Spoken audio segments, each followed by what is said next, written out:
And today I'm back with a brand new Doctor Who review type video. It's been a while since this series came out, but today we are reviewing Daleks, a series which came out in November, December time, but I was a bit busy at that point working on university stuff and also the charity live stream as well. So here we are to talk about Daleks, a series which came out quite a while ago. It's the newest Doctor Who spin-off, but it was free and directly to YouTube, not on TV.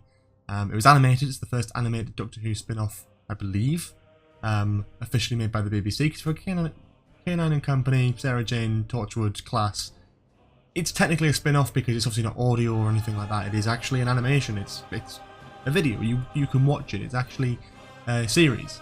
There are 5 episodes, 15 minutes each-ish, and yeah, I thought we'd talk about that a bit today because I never really shared my thoughts on it and I've only watched it recently, so I thought, why not? Let's get a video out of it. So Daleks is a series which ties into Big Finish's Time Lord Victorious range. It tells the story of a little adventure between a sort of high and mighty Dalek fleet, a new Dalek Emperor and a sort of time squad. They basically have a few little adventures. They go towards an archive to try and invade it. I believe it's an ice loss, is that what it's called? I think it's something like that. They try and invade an archive and get their comeuppance with this thing called the Entity, which basically tracks them down through time and space and ends up killing basically all of the Daleks bar 2, the Emperor and the Strategist, who have to seek help elsewhere. They go to the Mechanoid planet. They work with the Mechanoids who help them destroy the Entity, sending it back to its own dimension. But then the Mechanoids go, actually, there's only 2 of you left, you know, we're going to hunt you down as well and kill you. So then they go to Skaro, and then there's a big battle, and then, yeah.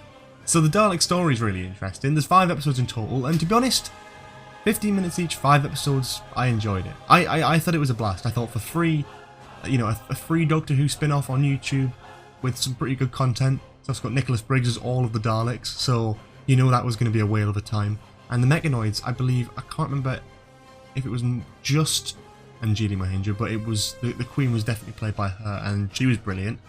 Don't know if I can say the same about Joe Sugg, who played a random sort of robot in episode 2, but you know, that was a thing. Yeah, the cast was quite small, but very good, because obviously most of them are Daleks on, you know, machines, so they can all have sort of similar sounding modulated voices, so it wasn't too bad. I don't know if I would have this as a full spin-off, but it was enjoyable. It was definitely enjoyable. I thought we'd do what we do in normal reviews and talk about the sort of characters individually, or the character races, as I've done here, and then talk about the sort of specific things I like, things I didn't like, and then sort of a rating out of 10. So first of all, the Daleks. The Daleks in this were great, very entertaining stuff. In fact, especially in the sense of the Time Strategist, one of the best Daleks, like one of the most entertaining Daleks, I guess, I've seen in Doctor Who, genuinely has a bit of character, and I quite like when Daleks have more character. It made them feel more imposing and different and unique, and you can sort of relate them. A little bit like Ashad as the lone Cyberman. It's like a Cyberman that has unique, and I guess like emotions, you can't really have that with Cybermen, but like a unique personality. And I think I got that more with the Time Strategist and the Dalek Emperor in this as well. I don't love the Dalek Emperor design, which I've talked about before. I've never been a huge fan of the idea of the sort of huge sort of sphere-shaped Dalek head. That really hasn't been my cup of tea. But yeah, it's fine. I like the characterization, I just don't really like the design. The Strategist design was great. The silver drone Daleks were great. It's great using the Time War Daleks in lots of different formats and uses and looks. It's pretty cool. It was pretty nice. I like the idea, and it worked pretty well. But yeah, I don't really have many problems with the Daleks. I think the Daleks were done pretty well. The Mechanoids were also great. I haven't seen the original story, which introduced the Mechanoids back in the 60s yet, so I don't know the full context, but I did do a little bit of research here and there, and I did get a lot of enjoyment out of these new sort of characters, for me anyway. I enjoyed the look of the city, the aesthetic of those robots, and the nice little sort of passive-aggressive war they have with the Daleks. It's kind of fun, and I quite like that aesthetic, and actually I wouldn't mind seeing the Mechanoids in Doctor Who again. I think now they've got a much bigger budget, and they can do more things. It definitely comes across a little bit more interesting, especially with their flamethrowers like actually doing like significant amount of damage to the Daleks. That was interesting to see, because I wasn't expecting that. As characters, they were great. As designs, they were great, but they were just Mechanoid designs. They look exactly the same as they did in the classic series. The only thing that was different was the city and the planet that they lived on. But yeah, no, I liked what they did with them. And finally, the Entity as the sort of villain of the series. I have to be honest, boring. Really just crap villain. I didn't really... you know, I like the Daleks, I like the Mechanoids, and I understand you probably didn't want to have some big, imposing, stupid supervillain, but like, just a cloud, like a big green cloud, which, yeah, it kills Daleks, it's intimidating, it did its job, and it did it well. It even infected that whole race of Daleks, which would then fight against each other, and it was a bloodbath, sure. But I guess for me,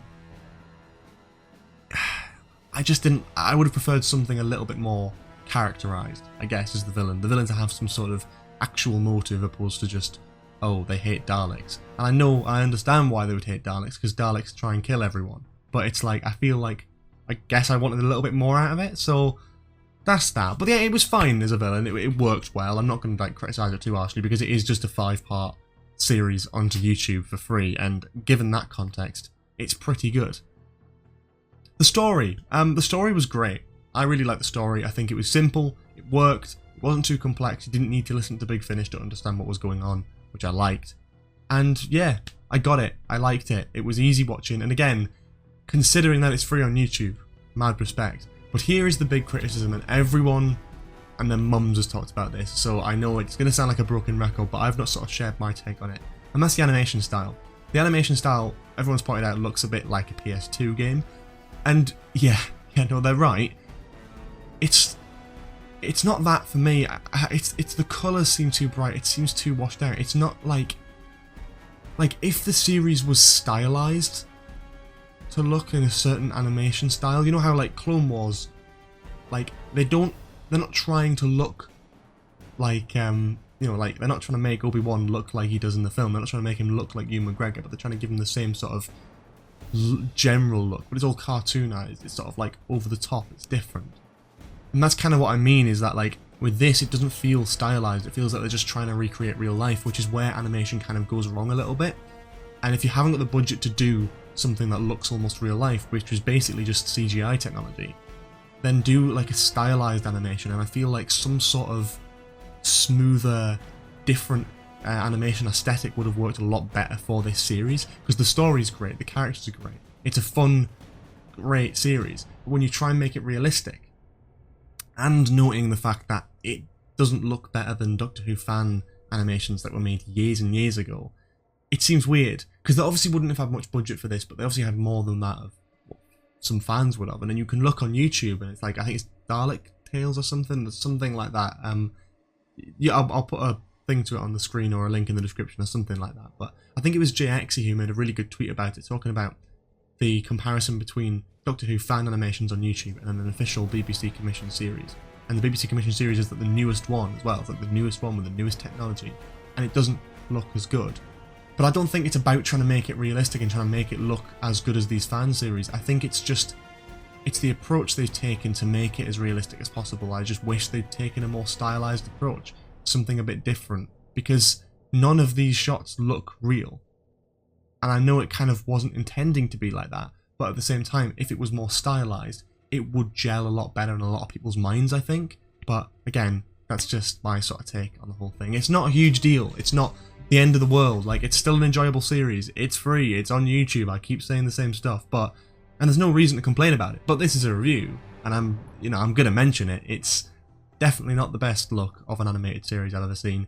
And the fact that the fan animations, again, on YouTube can look better is an odd one, really. But yeah, it feels like they just missed the mark slightly on their animation style and technique and what they were doing with that. Again, maybe something more like Clone Wars or like Rebels. You know, again, a huge comparison there is because that's like an animated series of an animated spin-off of a main series thing, like a live action thing. And even look at Clone Wars and Rebels as a comparison. Clone Wars has its own style, but Rebels, despite being done by almost the same people, it looks different because they used different stylistic choices in their animation. You compare that to the Rebellion animation series they've got on Disney Plus as well, and all of those look different. You couldn't have, you have one character who's in one, you have a character from Clone Wars and the same character in Rebels. They will not look the same because the animation style is different and stylized, and there's a bit more thought put into it. I don't think that's offensive to say. Clone Wars and Rebels are great, like phenomenally good. So it's hard to go, oh well, don't be unfair on the Daleks series, but it is just a YouTube series, and maybe If they'd done a bit more of a different approach in terms of the stylization, I probably would have got more out of it. And I feel like on the whole, a lot of people would have been like, oh, this looks pretty cool. Whereas I feel like people's first reactions, especially with the trailer, by the way, the trailer was terrible. That's probably why I didn't watch it for so long. The trailer was just awful, but the actual series was pretty good. It's a difficult one. Overall, I'm going to give it a 6 out of 10. It's not too harsh, it's not too positive, it's just sort of bang in between. It was a good series, it was a lot of fun, and, you know, it was on YouTube. You know, it's not something I had to, like, buy the box set of. But at the same time, it's not something I ever would buy the box set of. And I think that's important to note. It's not a proper spin-off, even if I like to say it is. Yeah, it was good, but it could have been a lot better if you just tweaked little things. And I think that's all it is, tweaks. Because overall, it's pretty good, but those little tiny annoying things could be ironed out, and probably should have been ironed out. But yeah, that's that, I think. And I think that's basically all I want to say for this review. I know it's been a bit of a quick one, bit of a sort of lightning fast round thing of a review, but I thought I never talked about it, and soon we'll be doing a review of the Doctor Who Story Survival, because I never got around to doing that in the end. Hopefully you'll see more of these kind of reviews in the future, whether it be actual Doctor Who, spin-offs, anything like that. I'm going to try it out. I'm going to just keep doing it every now and then, because I know you guys like to see that occasionally, just not too much. So we'll try and balance it out. This is something a bit different, and again, jumping back to Classic Who in a little bit as well, to cover Survival, which was the last season 26 story that we didn't actually talk about on the channel. So there we go. If you enjoyed this video though, please do leave a like, comment below for any more suggestions in the future, subscribe to the channel with notifications on if you haven't already. Got a Patreon page for early access content, Twitter, Instagram, all that sort of stuff. These links in the description. That's about it from me, I think, so thank you all so much for watching, and I will see you all later. Have a lovely day. Bye bye.